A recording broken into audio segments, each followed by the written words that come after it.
Hey everyone, Magpie Gaming here. I hope you're all doing well. In this video I'm going to talk about Directstorage. I've been reading up on this today and I've got a little bit of info about it. I'm going to talk about what it actually is, why it came to being, what it can actually do for games, and predominantly what it could do for Escape from Tarkov in the long run, were it to be implemented in the game. But I'm going to give a bit of background on it first, let you know exactly how it works. Obviously that'll be in basic terms because I'm definitely not no sort of expert on it, but from what I've been reading up today and everything and what I've read and watched, I've got a little bit of knowledge of it. So Directstorage, I first heard about this, and if you're into consoles and you're into the Xbox consoles, especially the next gen ones, the Series X and S, you will have heard of Directstorage. Indeed, if you have those consoles are using it right now. So what Directstorage does is cut out the middleman when it's processing certain parts of a game. Now usually what happens with a game is these parts are loaded into the RAM, and then from the RAM they go to the CPU, they go back from the CPU to the RAM, and then out to the graphics engine, which then gives you your visuals on screen. What Directstorage aims to do is cut out the CPU, and it does this in a number of ways. Like I say, it's very techie and geeky, but basically it's to do with the compression, and as hardware has moved on over the years, the software behind them hasn't really moved on. So when you look, it's every couple of years we're getting faster RAM, we're getting faster processors. Graphics cards have got absolutely monstrous over the last few years, where I think we're not really tapping the full potential of the graphics cards that we have. And you've got things like motherboards. Motherboards can move things around a lot quicker as well. But the software side of things hasn't really kept up. Now you'll know when you use a Series X or an S that you can instantly load into games. It's not instant, but it's split seconds. It's literally a second or so and you're in the game. Now for instance, I've got the Xbox Series X, been playing Forza Horizon 5. I can turn the console on and it's 2 taps on the pad,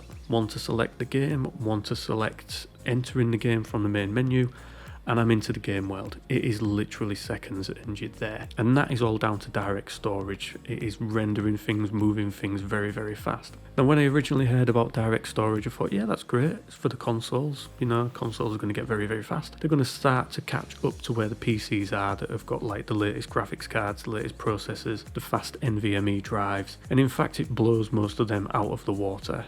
Most PC systems will not keep up with an Xbox Series X when it comes to loading games. It's just the way the API runs on the console. Then Microsoft announced that it would be coming to Windows 11, and I think originally it was due to be one of sort of the launch things for when Windows 11 came out. You would have it at launch. It was one of the big selling points. It didn't make the cut when Windows 11 launched, but Microsoft kept people updated. They've had regular blog posts. They said they were working on it and it would soon be ready for developers to get their hands on. And I looked into it a little bit back then and I thought, you know what, it sounds pretty good. It's useful. It could really work with Tarkov. And then I kind of just let it go. I didn't really think too much about it. Then this week Microsoft has released the kit for developers to start using. So what happens now is developers can get their hands on this, and first and foremost it's going to be those that create graphical engines such as Unity and Unreal, etc. They're going to get hold of this, they're going to implement it into their graphics engines, and then it'll be down to the individual games developers that use those engines to then add it into their games.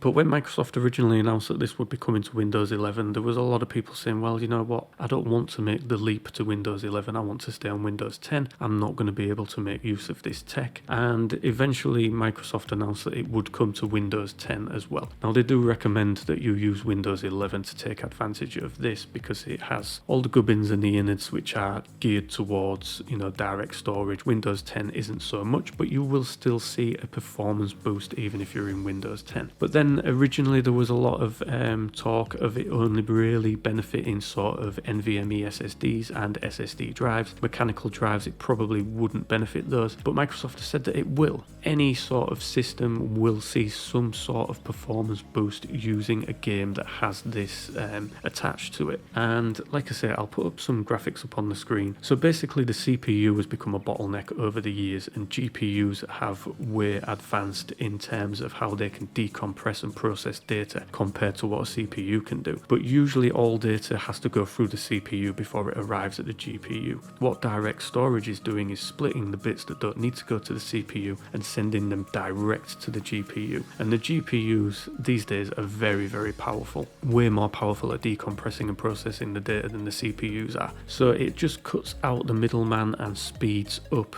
the sort of load times and rendering times. And Microsoft say that it's very much geared towards any game, but predominantly it's going to really benefit open world games. It's going to be able to render in textures, you're going to be able to render in draw distances that are going to be a lot longer, and it'll be able to do those a lot quicker because it's going to be able to crunch gigabytes worth of data rather than tens of megabytes. Is what it pretty much does right now, flowing through the CPU. And as hardware gets better, this will only evolve with it and get better along with it. So it's definitely a technology that is going to benefit Windows gamers once it sort of trickles down and it's implemented into the games that we play. But just as a comparison, like I say, I play Forza Horizon 5 on my Series X. It takes literally 2 seconds to get into the game from starting up the console. My daughter, however, has an Xbox One and she plays Forza Horizon 5 on there as well. Now it takes roughly 3 minutes to load the game on that console, so obviously you've got on a mechanical drive, it takes a long time. So for comparisons, I downloaded Forza Horizon 5 on my PC, installed it, launched it on there, and it takes just over a minute to launch on my PC. Now that's on an NVMe. I've got a pretty decent setup. I've got 32 gigs of RAM running at 3000 megahertz. I've got a i9 9900K running at just short of 5 gigahertz. You know, it's not a slouchy system by any means. I've got a 2080 Ti as well, and it still takes just over a minute to load it in. So Microsoft say that by cutting out the middleman, they can speed up load times by up to 40%. And if we could achieve load times that are sort of similar to what you see with an Xbox Series X or S on a PC, that is an absolute game changer. Now Microsoft say that they've done a lot of testing with this, and the results that they've had in testing have been very, very promising enough to the point where they're very happy to release this tech to developers for them to implement in their graphics engines. You know, it is a go, it's good to go. They say that they've had good results with it. So when and how and could this come to Escape from Tarkov? Well, what I'm seeing currently is that Unity does not support direct storage, and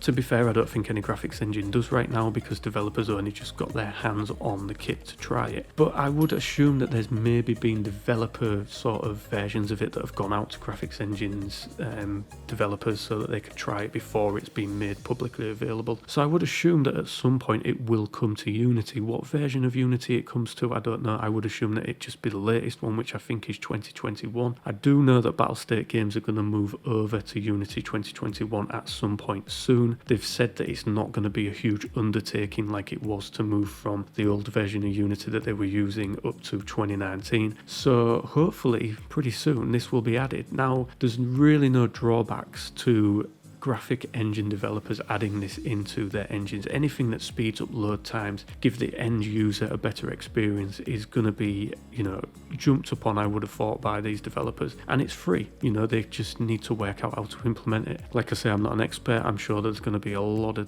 you know, coding involved and a lot of testing to be done. But then once it's in the engine, it's going to be down to the individual games developers to add it into their games. How hard that will be once it's integrated into the graphics engine, I don't know. But would it be something that Escape from Tarkov would take advantage of? Would it be something that Battlestate Games would like to add in? I'm sure it would be. Anything that cuts load times down in Escape from Tarkov is a big bonus for us. Nikita has previously said that once you're loading into a raid and you get the waiting for players status, you are basically waiting for everybody else to load the game up. And 9 times out of 10, if it takes a couple of minutes, that's because one of those people is running on a mechanical hard drive, and it just slows everything down and grinds it to a halt. And I would say that if you are still gaming on a mechanical hard drive, I would definitely try and save up and get an NVMe or even an SSD. The differences in load speeds are just night and day when you go from mechanical to NVMe or SSD. So I would definitely recommend that. But yeah, Nikita has said that, you know, those longer load times are because one of those players that's loading in will be on a very slow drive. And it could be that, you know, direct storage isn't going to eradicate that slow person's loading. This will still be slower than everybody else, but it will speed that up over overall. So I can definitely see this being something that Battlestate will want to take advantage of. Of course, they've taken advantage of other APIs. We've had NVIDIA Reflex added into the game, although I'd question just how much of an actual advantage that,